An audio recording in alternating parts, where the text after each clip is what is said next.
I really do pick my days for doing outdoor stuff. So my plan today, I wanted to basically do like a reservoir roundup, just driving around the usual reservoirs I go to and having a look at the water levels and doing a little record of it, where at the start of July and for the last few years the water levels have been down really quite low as we've gone through summer and for quite a way after summer. I hope you can hear me, by the way. I hope the little mic mini is doing its thing. So I wanted to head out and do a little reservoir roundup, and I also wanted to have a day driving Ernie, who's lurking in the background there, just for fun. I've done stupid amounts of driving to and from work recently, and I just wanted to get in the car and just have a drive for fun. So I'm driving one of my favourite loops out through Kettlewell, around the back of Great Whernside and Scarhouse Reservoir, then dropping back down past Leeton Reservoir, eventually working back down through kind of Swinsty and Houston and that kind of area. But the conditions are nuts. So check this out. Somewhere behind all of that cloud is Great Whernside, and on the other side of Great Whernside is Scarhouse Reservoir. But these conditions they're interesting to say the least. And I genuinely mean interesting, because these conditions really can be quite cool, or quite freezing as they are right now. It's pretty nippy. But yeah, when you get cloud like that, it can do all sorts of interesting things. So I'm going to carry on with the drive. The first reservoir I come to will be Leeton. So I'll stop off there, I'll have a quick look, and then I'll work my way down to wherever else I end up. Come on then, Ernie, let's head off.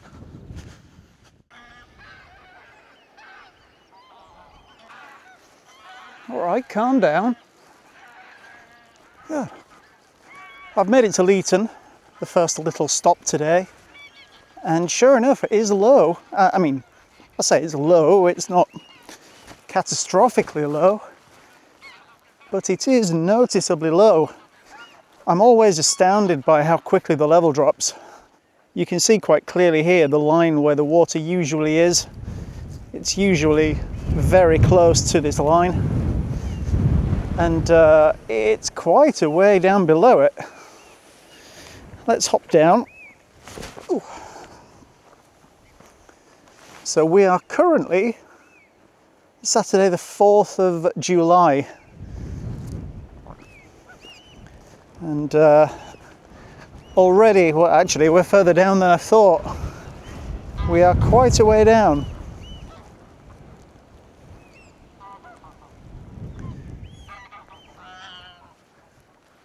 I was here a few months ago and the reservoir was absolutely packed. So considering it's gone down so much already, we may be in for a bit of a dry spell.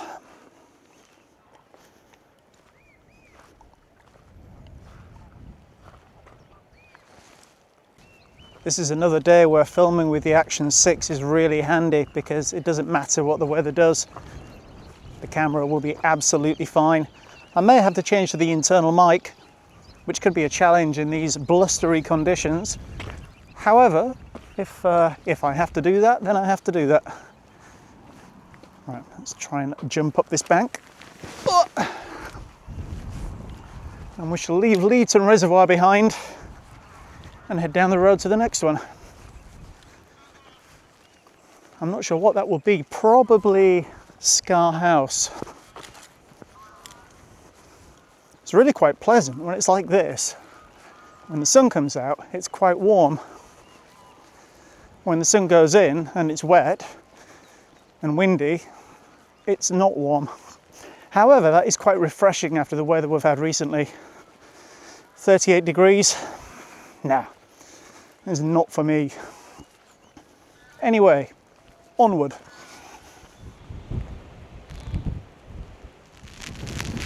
Every now and then, I question my own sanity.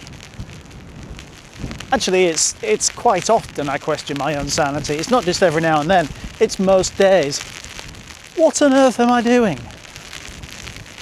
Oh yeah, I know, getting really, really soggy. Right, I'm at Scarhouse, and the heavens have just opened. as you can see. And a nice blustery wind taking the rain down the valley there, which just kind of looked quite pretty. I just wish it weren't there. So I'm not going to be here long. I'm literally going to have a look over the dam and run back to the car. Oh, it is very, very, very soggy. I can already see the reservoir levels are lower than it was a few weeks ago when I was last here. Oh. Again, what am I doing? This is where I'm looking forward to those reservoirs where I need to be in my full face helmet with the visor down. Oh my word. You're probably not going to see much because I imagine the lanes is, well, full of water. But it's absolutely wild. As I always say in the Lake District, there is a beauty to these conditions. But, that really is quite fierce. I'm going to just perch behind here for a while. Let's give you a wipe. Not that that will really help. Yeah, it's wild. I didn't think it would be quite this wild. The car is literally 3 or 4 minutes walk down there. It's not far away. Let's have a quick peek. So there we are. It is a bit low. Nowhere near as low as it was last year, but certainly a bit low. Right, now we've seen the water level. Let's get back to the car, head down the valley and see where we end up next. Well, that was very soggy to say the least. And of course, 2 minutes after I got back in the car, it stopped raining. Go figure. I've just called off at this kind of woodland stream, which I've passed countless times going up to Scar House, but I've never actually stopped and investigated. And it's absolutely gorgeous. Bit of an obstruction in the way here. But this is such a pretty little spot. There is a fantastic waterfall further down, which I've been meaning to head down to with the camera for a while. I'm not going to go down there today, but I do need to at some point.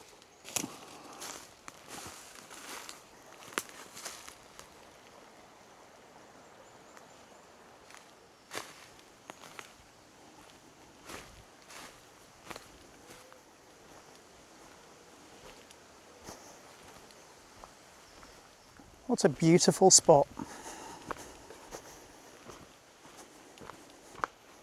I should really be in my full face helmet down here with how rocky it is, but I'll just have to try not to fall. The life jacket might feel unnecessary next to a small stream like this, but these streams can have really quite deep pools that you could get into trouble if you slip into. So it's just worth wearing a life jacket. There's absolutely no reason not to wear it and every reason to wear it. So yeah, that's why it's on.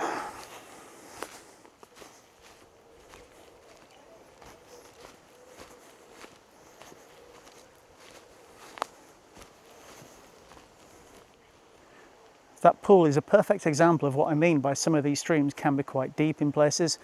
If you fell in there, you would need a life jacket. I'm still going to try not to, but still, I'm safe if I do.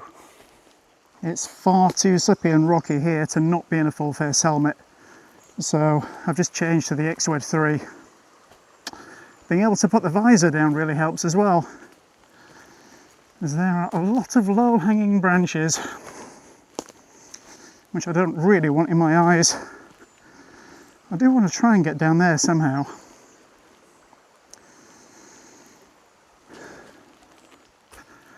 Let's wander down here, see where it goes. I'm not sure it goes anywhere really. At least not where I want to be. Do I try? Do I try and get down that path? I am wearing the right protection if it goes wrong, but I would kind of rather it not go wrong.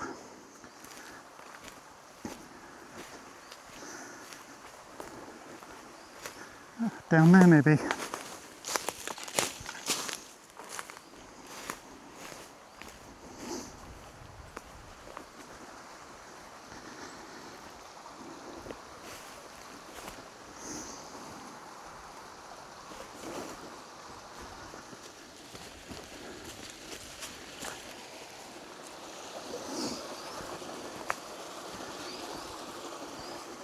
What an amazing spot.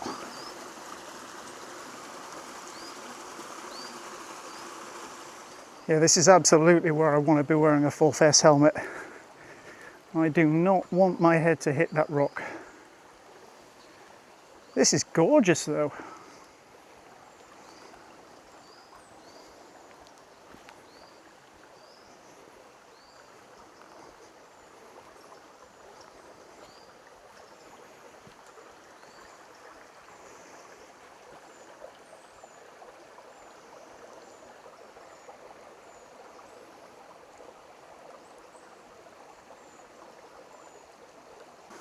Okay, let's try get back up here. That looks like a prime candidate for losing your footing. Oh, managed that bit. Absolutely beautiful spot. Stick my visor back down for going up here. The fun thing about this path is I can't tell which bit's path and which bit is fallen leaves. So I may just disappear at some point. Hopefully not. But as always, at least I'm filming it in case I do. Every now and then, it's so worth just taking a detour for 5 or 10 minutes, just wandering down the path, finding a new location, and seeing what you can find. That was an absolute beauty. I will definitely be heading back there with the camera at some point. But for now, I'm going to hop back in the car, head down the valley. I'm just at the side of Gouthwaite Reservoir at the moment, but it's a really awkward one to get down to the water. There are very few spots you can put the car safely and wander down and have a look. But levels here actually look reasonably good. But looking up the valley to the north, to say it looks soggy up there would be a colossal understatement. So I'm going to get back in the car before I get soaked again. I have no idea why I'm out here in just a t-shirt, other than the fact I'm an idiot, but I'm here at Thrushcross, and this is looking all right. That's looking pretty much normal, which is nice to see. Not sure how long it'll stay like that, but for the moment, that's looking pretty good. The only other 2 reservoirs further down, actually 3 including Linley Wood, which I might try and stop off at. But further down the valley we now have Fewston and Swinsty. Not sure I'll stop off at Fewston, but I will try and call off at Swinsty. I'm in a far from ideal position with the car here at Fewston. I've only stuck it there just because it's super quiet at the moment. It's quite late in the day, 7:15. So I've just paused very, very briefly at Fewston, and it is a bit low. Let's flip you around and show you. So you can see the overflow up here, and that is the level from the overflow. So we are a little low, still plenty of water in there. We're not looking too bad. And of course Fewston flows directly into Swinsty. So if this isn't overflowing, I imagine Swinsty won't have had much going into it for a while, but we'll head down and have a look. Again, I'm out in a t-shirt and I have no idea why. I'm at Swinsty and it is looking quite low. I had a feeling it might with Fewston being so low, with having nothing flowing into it down here. But as you can see, Swinsty Beach has reappeared. So the lower car park is just up there. And yeah, we're fairly low down here. I really do need to stop doing that thing of just thinking I'm going to go out in a t-shirt. It's only a bit of rain and wind. It'll be fine. And then ending up soaked. Right, I'm going to dive back in the car. So there we go. There's a July Reservoir Roundup. I might make this into a little mini series, a kind of mini documentary series. The water levels did become a bit of an obsession for me last year, and they probably will do again. So it might be quite nice to make this a monthly thing and just keep track of it as we go through summer and make our way eventually into autumn and beyond. But for now, I'm going to just head back home, dry off, and put a little video together. So whatever I'm up to next time, I'll just see you then. Bye for now.